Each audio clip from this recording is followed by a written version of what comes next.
Laziness नहीं है, आलस्य नहीं है, जिनके अंदर क्रोध नहीं है, जिनके अंदर द्वेष नहीं है, और जो तृप्त हैं, थोड़े हद तक तृप्त हैं, अगर पूरे भी तृप्त नहीं है तो थोड़े हद तक तृप्त है, उन्हीं को, उनके लिए ये आगे जो श्लोक आ रहे हैं, सूत्र आ रहे हैं 47 ऑनवर्ड, वो उन्हीं लोगों के लिए है। मतलब एक प्रकार से वो कह रहे हैं जो लोगों ने इस पाथ पे तप किया है, स्पिरिचुअलिटी में आए हैं, ज्ञान के मार्ग में आए हैं, भक्ति के मार्ग में आए हैं, या योग के मार्ग में आए हैं, जैसे भी आए हैं, तो वो ज्ञान के मार्ग में हैं, तो वो ही उन लोगों के लिए ये आगे वाले सूत्र हैं, और बहुत ही बढ़िया सूत्र हैं। सबसे पहला सूत्र बताया उन्होंने कि शरीर वृत्ति व्रतम, शरीर वृत्ति व्रतम, जो व्रत है ना, व्रत हम लोग रखते हैं ना, फास्ट व्रत रखते हैं, तो किसके लिए रखते हैं, किसके लिए रखते हैं?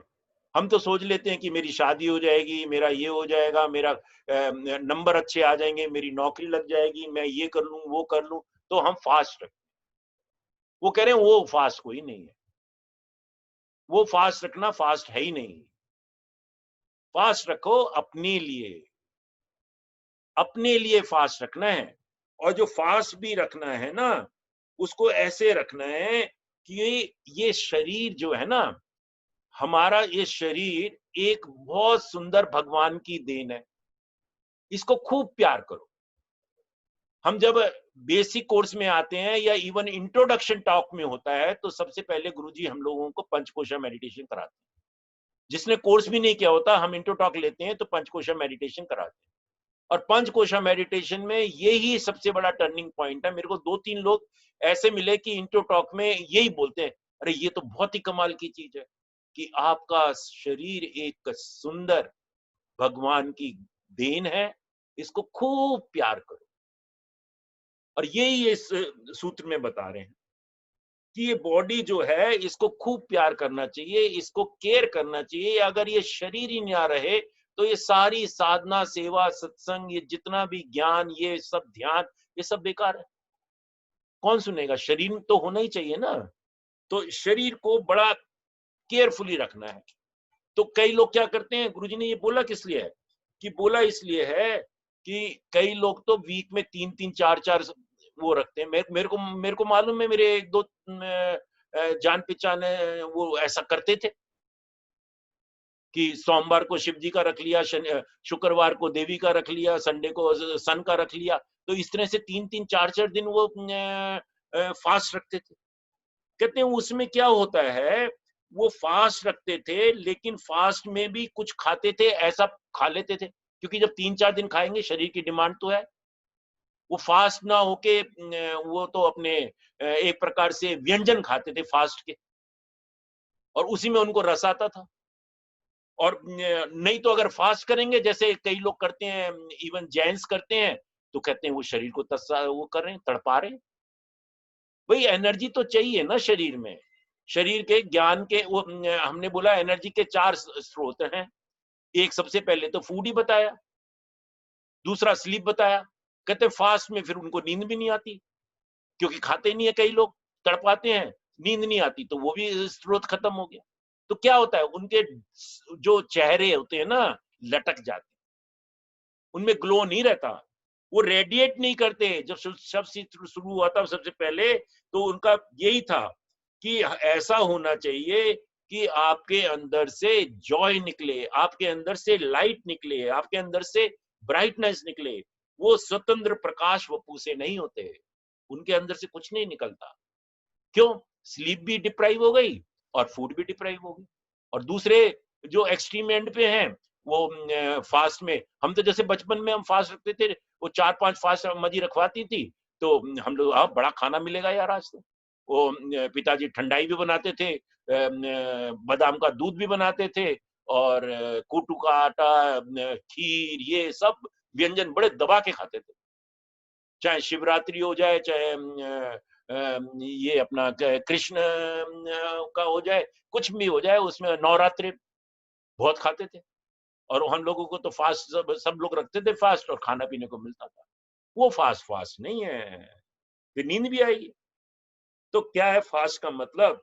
कि शरीर को जो है ना, इस तरह से फास्ट रखें कि शरीर में हम अपने देख सकें। फास्ट रखना जरूरी है, लेकिन फास्ट कब रखें? यहाँ पे गुरुजी ने बहुत ही बढ़िया मतलब बताया।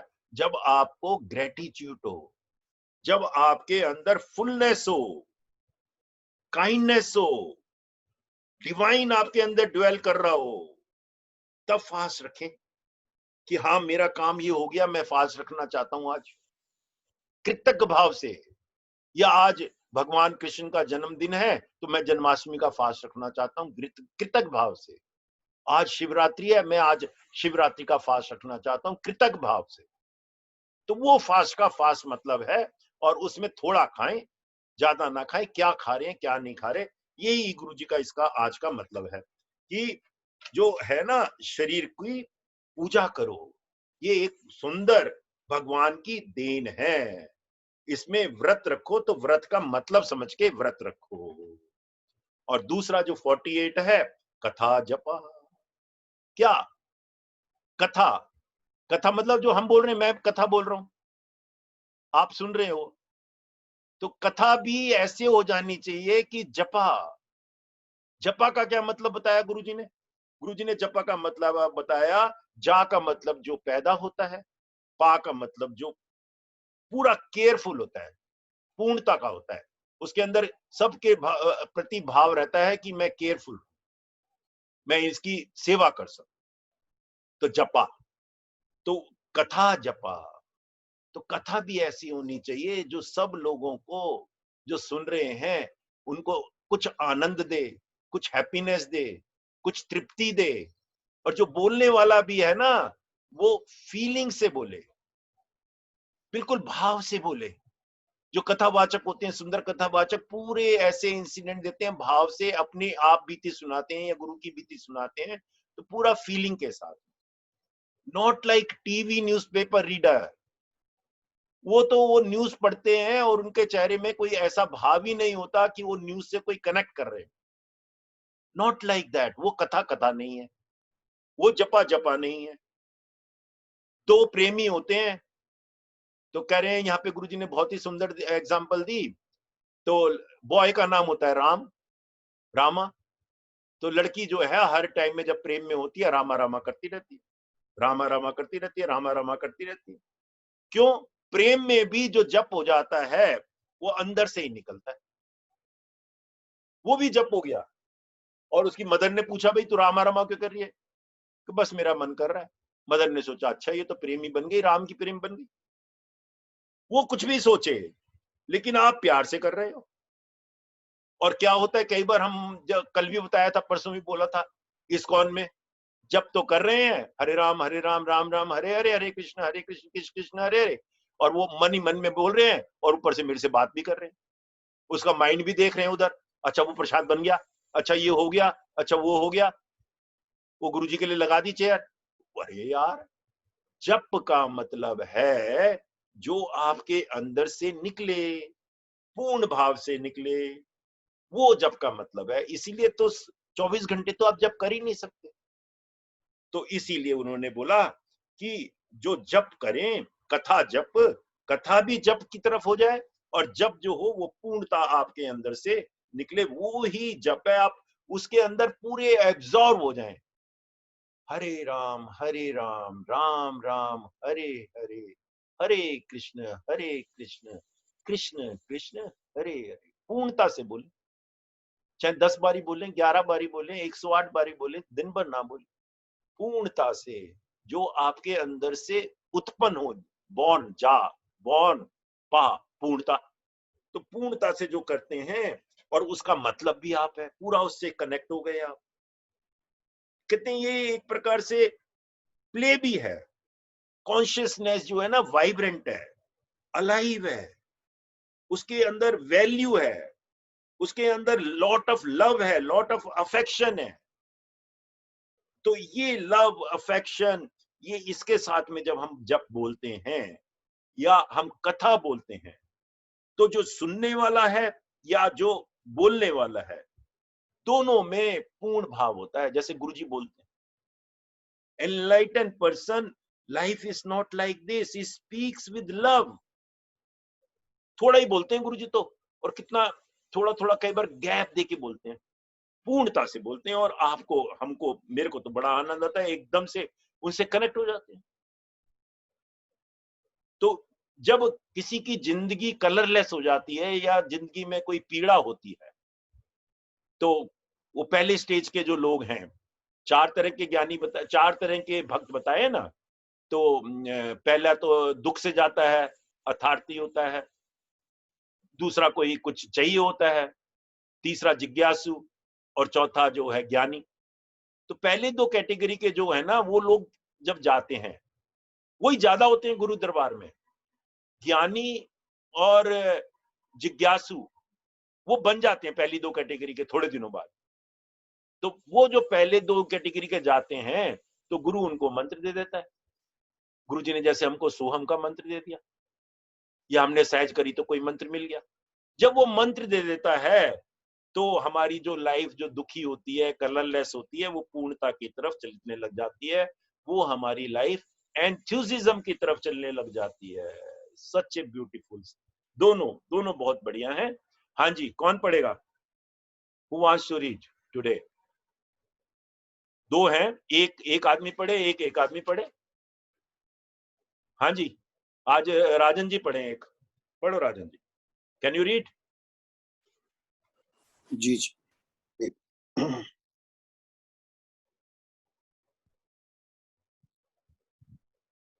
Yeah, Sutra 47. There are two types of people. The first type think that the body is everything and will spend their whole lives protecting the body. The second type completely neglects his body. They punish and abuse it and even find some pleasures in it. This cannot be enlightenment. Both type of people have bodies that are hungry, thirsty, and sleep deprived. Why should provide for these? We should provide for these requirements, right? Sharira Vitvaram. We observe vrata observances. What do we mean by vrata? Anything we do with love and affection is called vrata. But anything done out of force, thinking, oh, I have to do it, is not a vrata. Whenever the mind is filled with joy, it is vrata. Suppose you're extremely happy. That day you will not feel like taking food. People who are about to host a marriage ceremony for a loved one in their house cannot eat properly, but will be content to take care of the guests. The elderly women of the house will go on feeding everybody without worrying about themselves. They will take only very little to eat. Is it not? Vrata is that which is undertaken when the mind is filled with joy and kindness. Sharira Vitram. The activities of the body are to be treated with respect and kindness. That is vrata. Do you understand? The divine dwelling in the body is saying that he needs food.